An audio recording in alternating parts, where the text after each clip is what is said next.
Perkenalkan,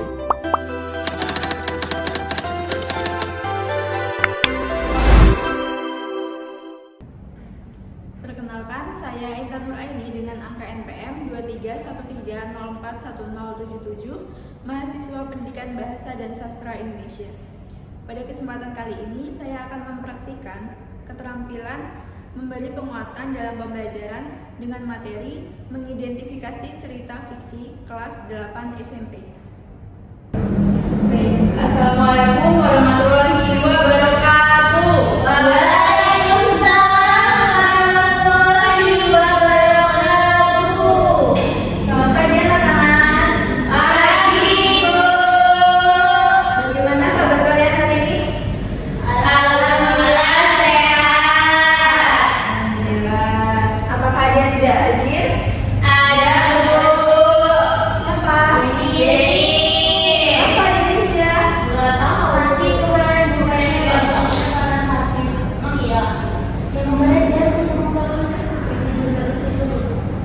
Ada suratnya nggak?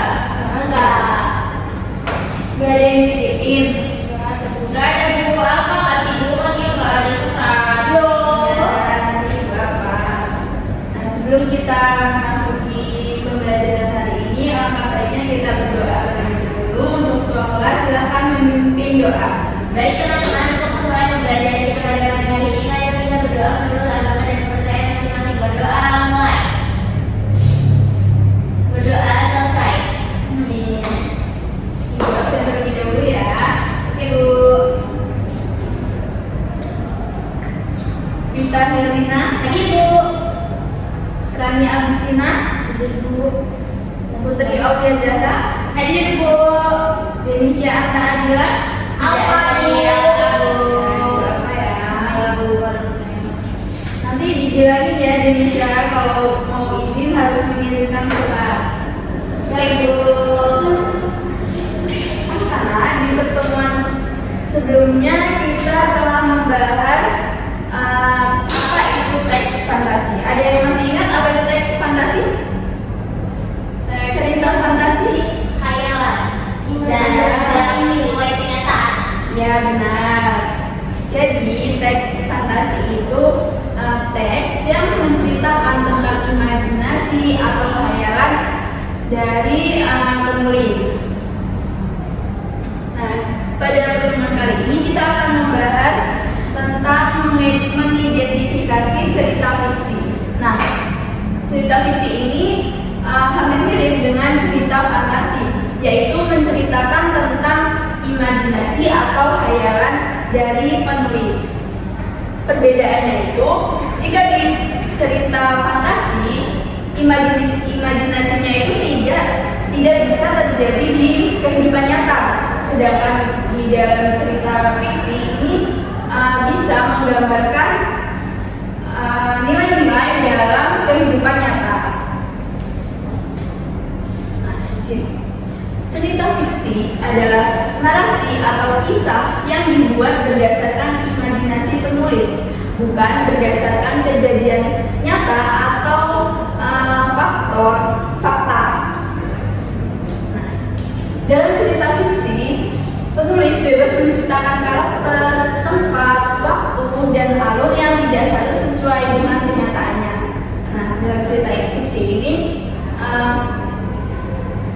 menggambarkan pesan moral yang ada di dalam kehidupan nyata. Ada beberapa ciri-ciri dari cerita fiksi. Yang pertama, bersifat rekaan. Kedua, memiliki alur cerita yang utuh. Ketiga, mengandung pesan moral. Keempat, menggunakan bahasa lisan. Kelima, tidak terikat oleh fakta. Nah, ada yang tahu apa yang bersifat rekaan?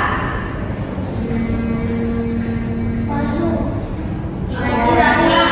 Ya benar. Tepuk tangan untuk kita semua.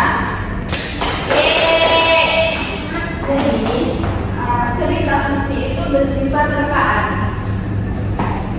Cerita ini dibuat berdasarkan imajinasi atau khayalan pengarang, bukan sepenuhnya berasal dari kejadian nyata.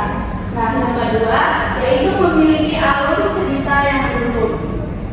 Cerita dalam fiksi ini disusun secara teratur dan logis sehingga peristiwa-peristiwa di dalamnya mengalir dengan jelas dari awal, tengah hingga akhir. Nah, selanjutnya yang ketiga, mengandung pesan moral. Cerita tersebut memberikan nilai, pelajaran atau nasihat tentang kehidupan yang bisa dijadikan teladan bagi pembaca. Selanjutnya yang keempat, tidak terikat oleh fakta. Nah, cerita tidak harus berdasarkan kejadian nyata atau bukti yang benar-benar terjadi di dunia nyata. Nah, penulis bebas menggunakan imajinasi dan kreativitas untuk menciptakan tokoh, peristiwa, dan latar sesuai keinginannya. Nah, dan yang terakhir yaitu menggunakan bahasa lisan. Cerita dalam fiksi ini menggunakan ungkapan atau kata-kata tidak langsung untuk memperindah bahasa dan memperdalam makna. Contohnya itu ada ungkapan hati emas, yang berarti seseorang yang sangat baik hati, bukan benar-benar memiliki hati dari emas. Selanjutnya ada struktur cerita fiksi. Yang pertama ada orientasi, kedua komplikasi, ketiga klimaks, keempat resolusi, dan yang kelima koda. Nah, ada yang masih ingat orientasi itu apa? Ya, tokoh latar tempat. Kalau pendahuluan. Iya, benar semua. Benar untuk kita semua. Jadi orientasi ini adalah pengenalan dari cerita seperti tokoh, latar, dan alur yang akan diceritakan dalam cerita fiksi. Nah, yang kedua komplikasi, ada yang tahu? Ya, kita. Permunculan masalah, Bu. Munculnya masalah. Iya, benar. Jadi di dalam komplikasi ini bagian awal munculnya konflik yang dialami oleh tokoh. Selanjutnya ada klimaks. Ada yang tahu klimaks? Itu yang punya masalah, Bu, punya konflik. Iya, benar. Jadi dalam klimaks ini tokoh mulai mengalami masalah. Nah, di sini membuat pembaca yang membacanya itu lebih tegang gitu dalam membacanya. Lalu yang keempat ada resolusi. Penyelesaian masalah. Ya, nah ini. Jadi di dalam resolusi ini tokoh mulai menemukan solusi dari masalah yang dialaminya. Yang terakhir koda, yaitu bagian penutup. Ya, biasanya berisi pesan moral dalam cerita tersebut. Sudah paham ya anak-anak? Sudah, Bu. Nah, selanjutnya ada jenis-jenis cerita fiksi. Ada novel, cerpen, dongeng, fabel, cerita rakyat, dan cerita legenda. Nah, di sini Ibu mempunyai contoh teks yang berjudul Semut dengan Merpati. Ada yang bisa bantu Ibu membacakan teksnya? Kita silakan. Semut dengan merpati. Pada suatu hari yang panas, semut mencari air untuk diminum. Setelah berjalan secara mandi, ia menjumpai sebuah kolam. Untuk masuk ke dalam kolam itu, ia memanjat rumput. Ketika memanjat rumput, ia tergelincir lalu terjatuh ke dalam kolam. Semut ditolong merpati yang sedang duduk di atas pokok di tepi tasik itu. Merpati menggigit sehelai daun lalu menjatuhkannya dekat semut yang sedang terkapai-kapai itu. Semut bergerak ke arah daun lalu memanjat daun itu. Akhirnya daun hanyut ke tepi kolam. Semut naik ke tepi kolam lalu berjalan ke pangkal pokok. Pada ketika itu, seorang pemburu burung hendak melemparkan jeratnya ke arah merpati. Ia menggigit kaki penjerat burung. Penjerat berat sakit lalu melepas jeratnya. Merpati terbang dari situ untuk menyelamatkan diri. Semut dan merpati belajar bahwa kebaikan akan selalu berbalas dengan kebaikan saat kita menolong orang lain dengan tulus. Suatu hari bantuan itu bisa kembali kepada kita dalam bentuk yang tidak terduga. Ya, terima kasih Wita. Nah, jadi ada yang tahu tahu nggak ini contoh teks cerita fiksi atau fantasi? Fiksi. Kenapa disebut fiksi? Karena tidak ada unsur fantasi. Ya, lagi Semut dan merpati. yang lain ada lagi? Sama Bu. Sama, nah ya yang disebutkan anak-anak sudah benar. Ibu tambahkan cerita ini kenapa disebut dengan cerita fiksi karena terdapat pesan moral yang ada di dalam cerita ini. Nah, sekarang ibu minta kalian analisis bagian orientasi itu ada di paragraf mana? Ada yang berani menuliskan jawaban, please? Dari Bu. Putri? Orientasi dulu. Please Ya. Bagian paragraf keberapa? tulis kalimatnya atau paragraf aja. Paragraf keberapa gitu. Ya.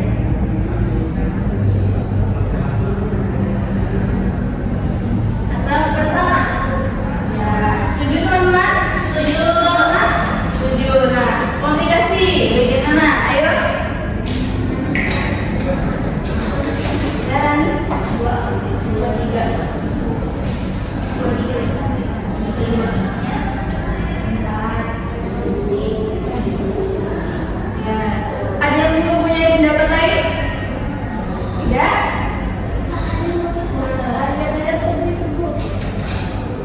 Kita mungkin ada untuk klimaks. Coba tuliskan.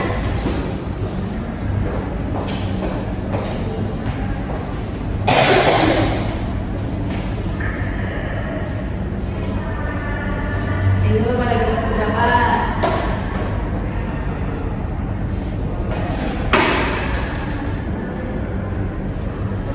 Ya. Ada yang mau ini mengisi ada? Putri Bu. Ya, Putri, boleh?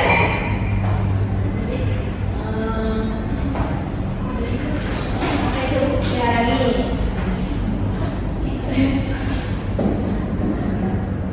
Oh iya.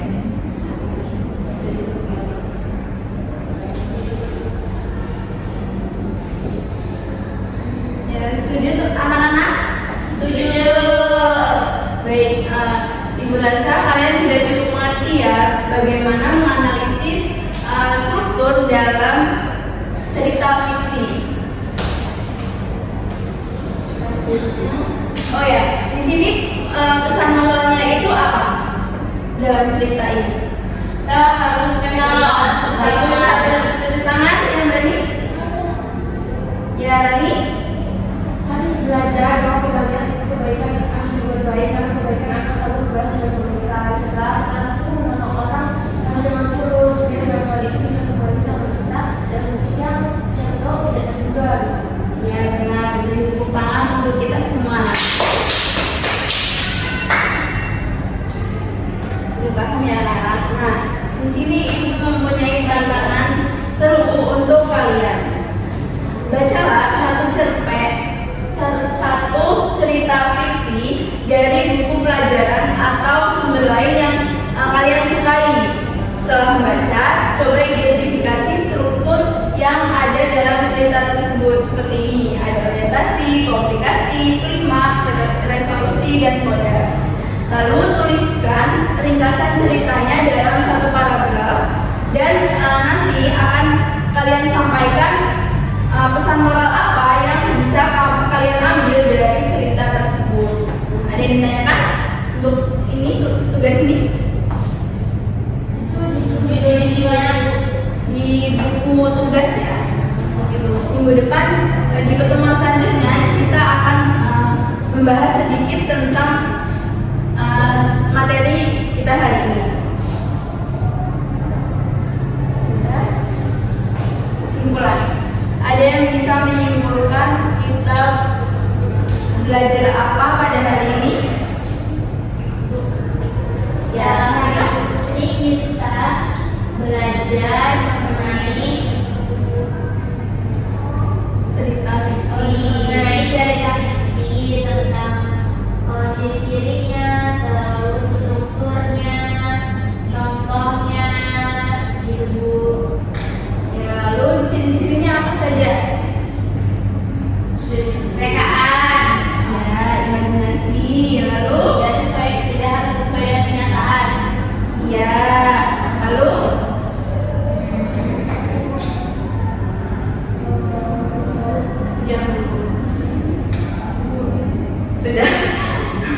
Jadi ciri-cirinya itu ada bersifat imajinasi dan bisa terjadi di dunia nyata.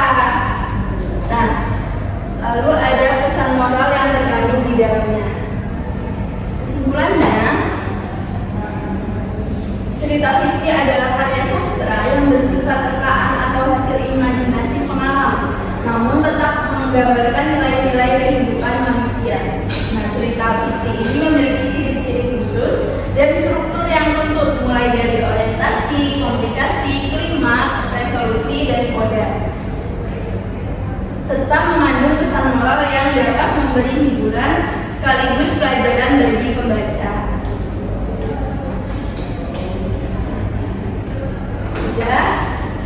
Karena kita sudah sampai di akhir materi, Ibu ucapkan terima kasih atas antusias kalian pada hari ini. Semoga ilmu kita pada pagi hari ini bisa bermanfaat di kehidupan nyata ya anak-anak. Amin.